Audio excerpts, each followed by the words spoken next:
So, good afternoon, ladies and gentlemen, or mostly gentlemen. I am here at Kaptajn Andrzej's. Andrzej. Andrzej. Andrew. Kaptajn Andrew's club, golfowe Komorow, Warszawie. It's Komorow Golf Club in Warsaw, a very exclusive and private institution where the more distinguished golfers such as myself can come and basically practice their golf. I thought of Tom when I arrived here because Tom was a shoestring love bandit who would have loved the fact that a entrepreneurial Pole like Andrzej has set up his own little private golf club, and it's got a little porter cabin there where he keeps all the stuff, and it's just near the airport, and it's surrounded by telegraph poles and pylons and other stuff. Just there's a big industrial estate behind us. It's just outside Warsaw, and I wanted this just seemed like the perfect opportunity to do a little bit of a vlog on golf and how. Do you remember I talked about the master key for any acquisition of any skill, whether it's dating and approach skills or whether it's a pursuit like golf, or it could be anything at all. And I think golf is just a beautiful metaphor for approaching and dating. So without further ado, I'm going to first hit a few golf balls and then talk you through the fundamental principles, the master key. So the first thing is I've done a warm-up, which is obviously, it's underestimated, the warm-up. It's not so much about warming up the body, it's about warming up the mind, getting some, becoming mentally prepared. Don't go crazy, particularly for a beginner, by rushing to get out the driver or the long irons and whack the ball as far as you can, because the skill is all in the shorter clubs as well, and the shorter pitching and chipping shots. So I'm going to just simply start with some basic chipping, and it's all about having a system. So I've got a system of warming up with just 10 balls to get into the flow.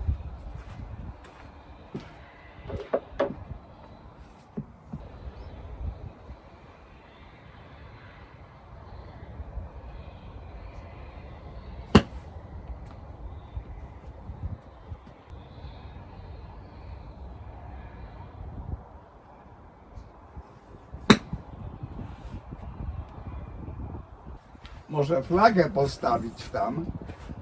Flaga. Tak, masz flaga. So we have a flag. So just a couple of light chipping shots, sorry. And I'm going to just give it a little bit more. And the key with golf is those chipping shots didn't break the wrist. I just pulled the arm back quite straight. Now I'm going to pull the arm back and slightly break the wrists, because that is what gives you the momentum. Gives you the, what's the word? It's like when you flick a stone, you need that, or flick a frisbee, you need that kind of whip feeling. Obviously not just through your wrists, but the wrists break and the body turning creates that whip feeling. That, do you know what I mean? So that's the key with golf. It doesn't matter whether you're doing it with a driver, a big or a long iron, or just a little old sandwich. It's still the same rhythm, the same technique, and you want to start to really feel that, because if you can do it chipping or short pitching, which is probably the most critical game of golf, is where you lose most points if you're not on top of your game.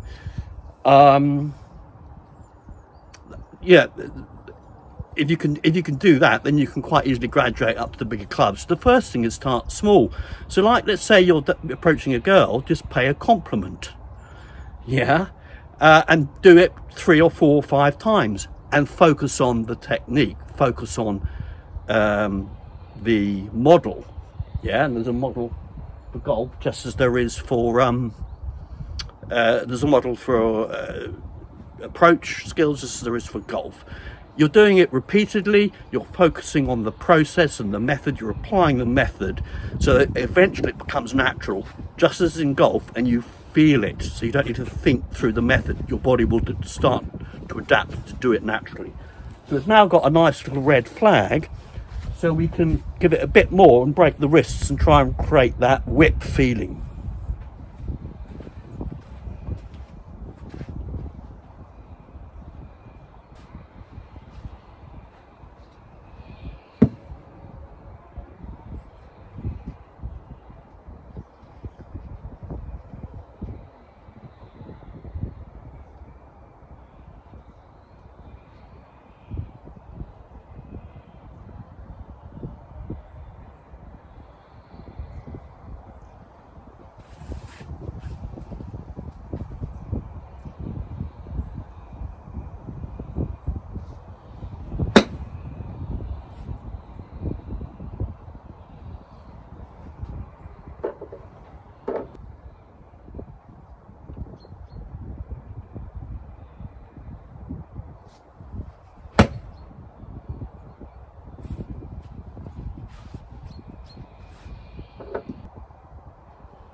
Oh, bravo. Bravo.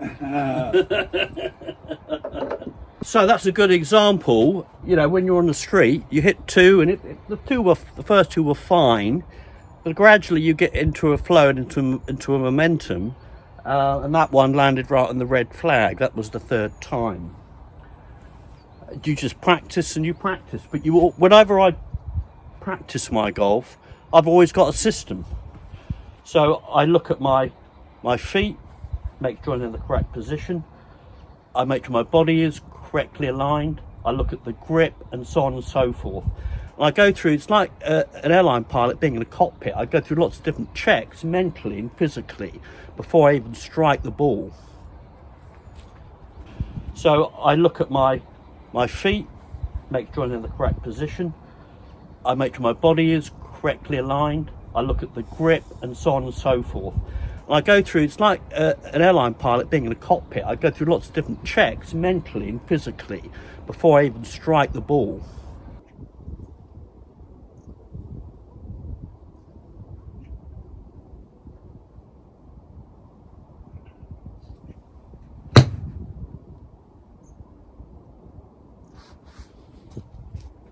Almost. Dobrze. Po polsku? Almost? Jak on In mówi po English, polsku? almost. So, few warm-ups. Chipping is going pretty good. I'm 15 minutes out on the course, and you know, I've really just warming up now. So I'm taking a different camera angle, so hopefully you can see this break of the wrists action. And I'm going to now pitch. So chipping is what you've been watching, and you go to about 50 meters. Well, you go anywhere from 10 to 50 meters. Then there's a very difficult distance, which is from 50 to sort of 80, 90 meters. That's when you're not using a full club and a full swing, but nor are you doing this short chipping. You're having to pitch, having to get it quite high, and it's quite difficult to control it. So we're going to try and practice some pitching. And again, watch this. You'll see how that we've graduated from chipping. It's the same breaking of the wrists, but I will move the body, probably move the body a bit more round, and it'll be a bit more of a free and a longer swing, but not an exaggerated swing. It's still sort of very much a chipping type action. You might hit a great shot or a bad shot, and then you take that into the next shot. Now with that's especially a problem in approach. You may approach a girl, it doesn't go well, and then you take that negative vibe into the next shot. Likewise, you may do a very good approach, and then you take that vibe into the next approach. Well, no, try and treat every single approach on its own merits, and the past is the past. It's the same with golf. Each golf ball deserves your complete undivided attention and your love. And, you know, you must give it your full attention, and you must forget the past, because you can't change the past. You can learn from the past, but you mustn't let the past bleed into, or the future indeed, bleed into the present. Be there. The method, the little drills I've been doing, like the airline pilot, of getting into the right zone, is the scaffolding that helps you behave naturally. It's ironic that you have to kind of do and create and manufacture something in order ultimately to just be natural and be in the present. But that, my friend, is the mystery of life and the human condition. So here is Kaptajn Andrzej has found a rather interesting ornament here. It's actually a rake. It probably makes quite a good camera stand. To put that... Oh, I see. Yeah.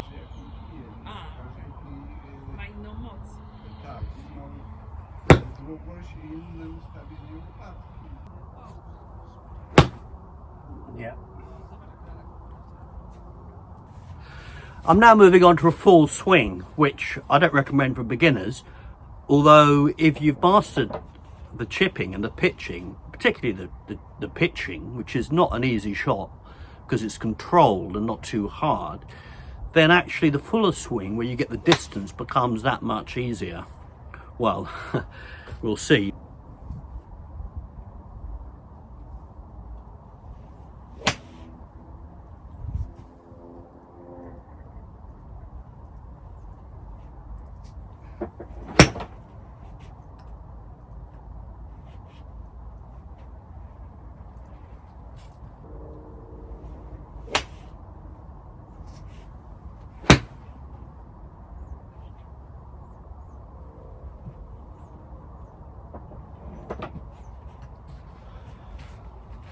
So those are quite nice, went about 90 meters. But more important than the distance really is the straightness, and which, yeah, they were actually quite straight. And be able to get 2 or 3 or 4 even consistently good is the key. It's interesting because it is so much like approach, because with approach you can you know, the consistency is often the problem. And with golf, you're faced with a completely different set of circumstances on a golf course when you approach the ball. Could be anywhere. Be able to thread shots together consistently to leave the past shot, move on to the next one, and maintain your vibe, because it's all kind of internal.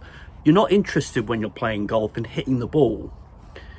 You're not interested in getting the result. You're more interested in going through all the checks, feeling the swing, and you can actually do this blind, and often you can hit a golf ball better when your eyes are closed, because your mind isn't focused on the target, on the result. It's focused on enjoying, feeling the movement and the swing, a bit like dancing.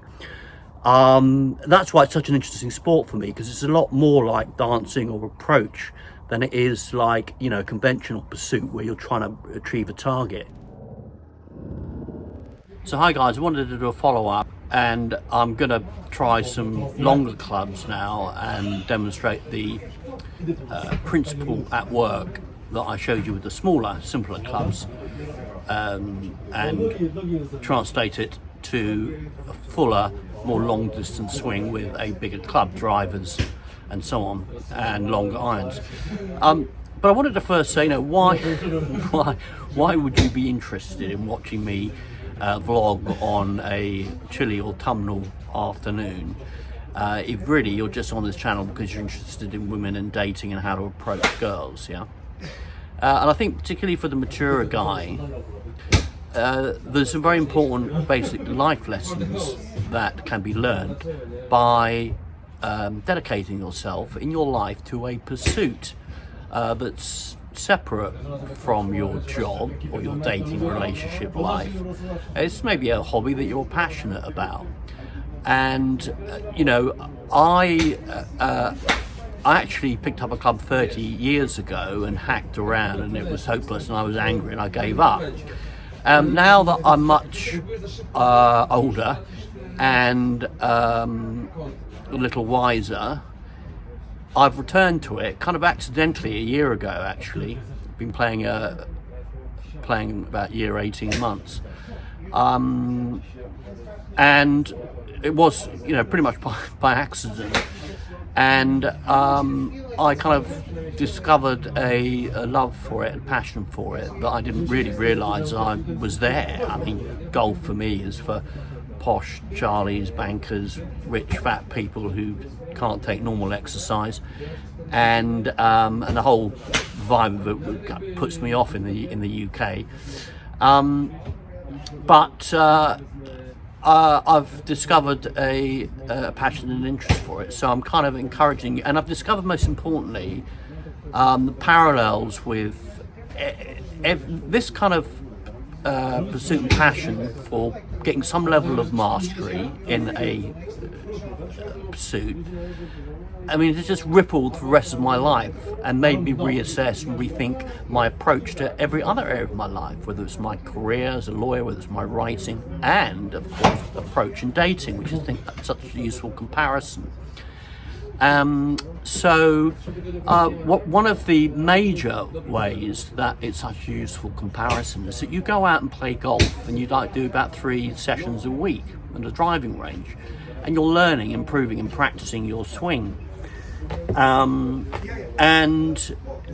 there are people who turn up at the driving range, they just whack balls. They whack a basket of 60 balls and they kind of get annoyed, or they hit a couple of good ones, and maybe they think they've had a good day and a good fun. Maybe they've just released the aggression of the day, of the working day or something.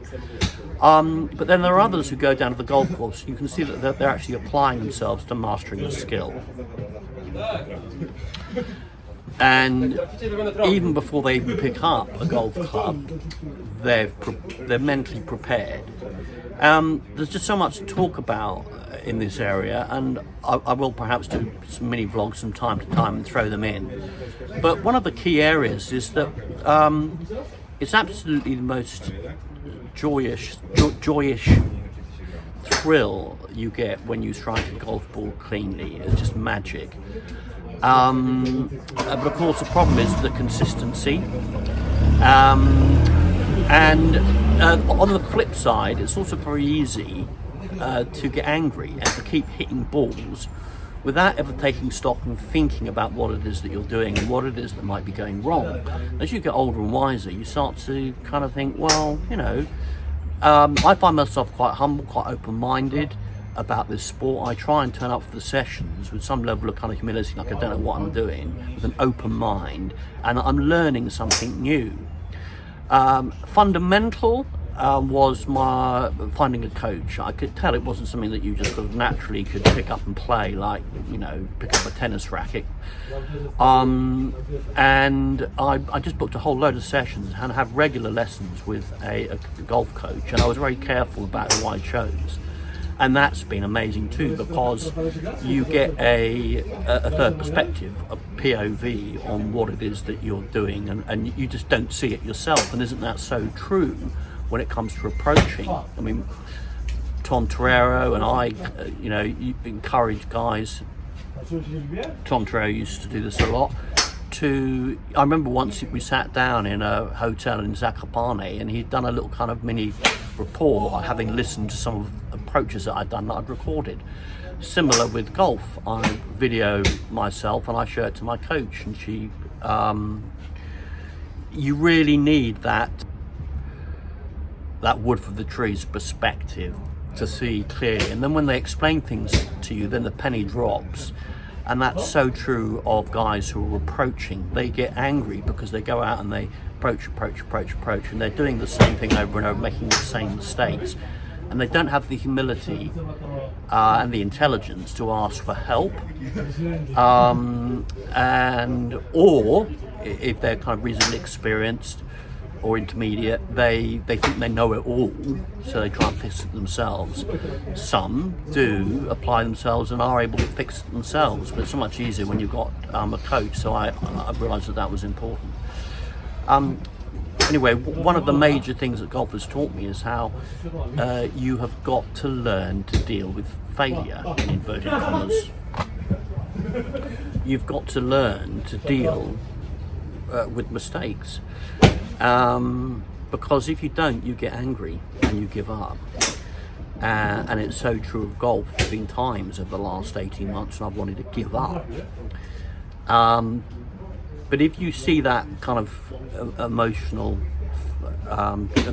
charged idea or thought emerging, you just have to, as long as you see it, you kind of begin to let it go, or not be driven by it. You can step back from the situation and take stock. And you can then start to actually flip it round and start to look at these mistakes, like I'll make a few mistakes now, I'll hit a few balls for you, and rather than get angry or annoyed, see, okay, that's interesting, why did that happen? What was it that I was doing that caused the ball to come off the club wrong? I've become a geek with this stuff. I note pretty much when I come down here, I'll do a session of 30 balls across 3 different clubs, and I'll keep a note of what's happened to each ball that I've hit.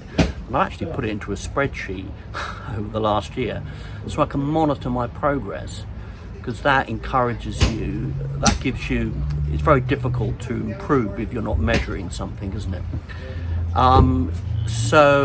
But it also, most importantly, forces you, if you've committed yourself to making a note, writing up notes. I use a notebook here, and I've even got a little ridiculous tick system where I tick each shot. Is it drawn? Is it faded? Did the swing feel right? Did it hit the target? Principally, it's, if I've taken out a 9-iron, has it gone 100 meters and straight? But also, I'll give myself a double tick if it's a sweetly executed shot. Focus is on not trying to hit the target. Its focus is on knowing where the target is and then executing the right kind of body movement, if you like, in order to let the target be hit by the ball, you having executed the move correctly. And so you become focused on the skill of the swing. And I encourage you likewise to become focused on the skill in relation to girls and daytime approach, on the art, the dance of the approach, the art of dating. So I'm now going to take out the long club.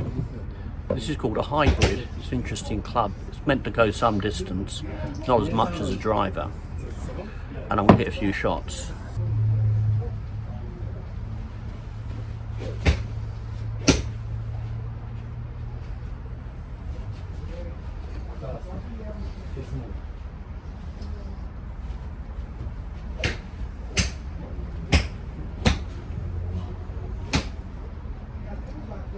No problem.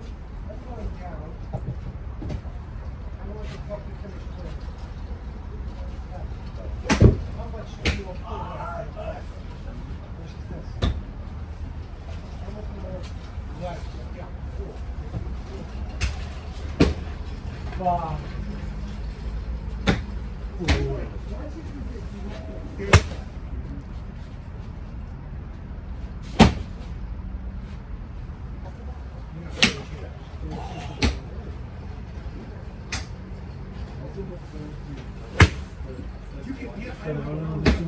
Actually, yeah, that like the width. But the width, remember, yeah, I want you to do it. Cool. I want you to make it happen. Because here's the problem. Close your face. Just really like to have your face, right? Let's go down. Just go on and push down. Look over time.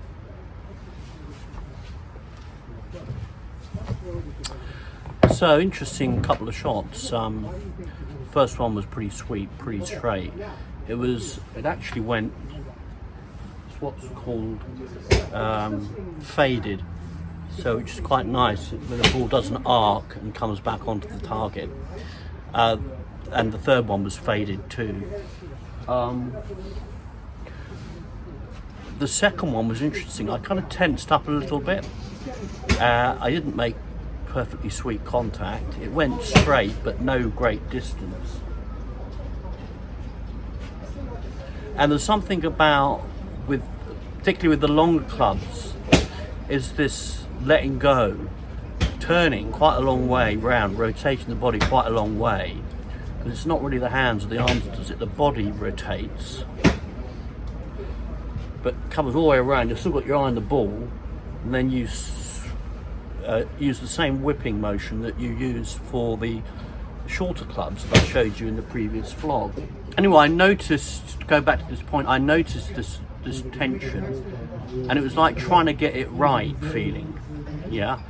So the mind goes on to, I'm trying to get it, it tightens, and so your body tightens because your mind tightens around the need to get it right. Like perhaps I wanted to do another good shot in front of the camera, you know, I'm on stage here.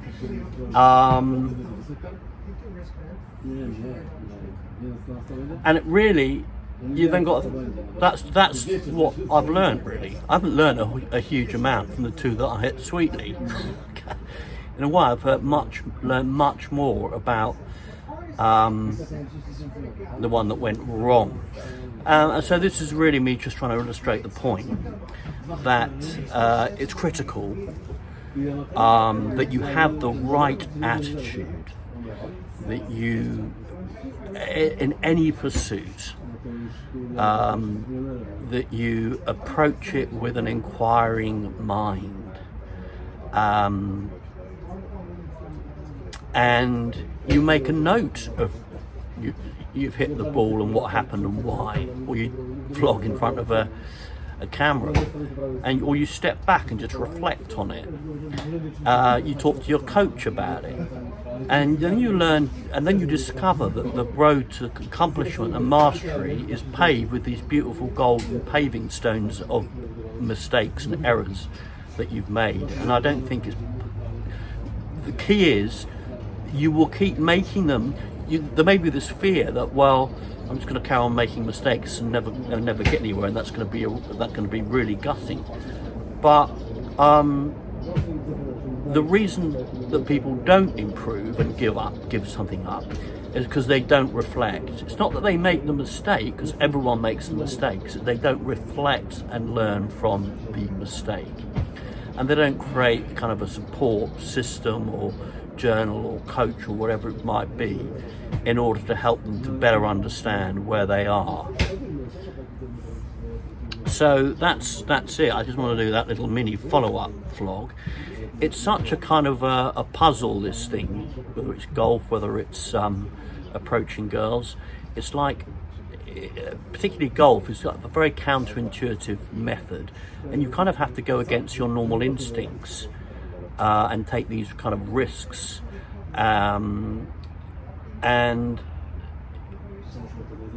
the paradox is that over a period of time, whether it's 18 months or 3 years, you go, oh, you turn up at the golf driving range and you hit a ball sweetly without even thinking about it. It's become second nature. So this is the road, isn't it? Unconscious incompetence, conscious incompetence.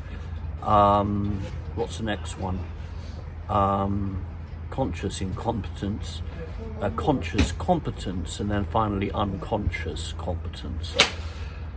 It's a thorn to remove a thorn. So when you've kind of applied a method to any pursuit over time with dedication, with humility, with an open mind, with a quizzical mind, then ultimately you kind of let go and it will do it itself, which is a beautiful thing. So I encourage you to find your own pursuit in life, in addition to approaching girls and dating and your job, because it's just a little special private place where you can, a little retreat for a man where you can go to and let go of the cares of the day,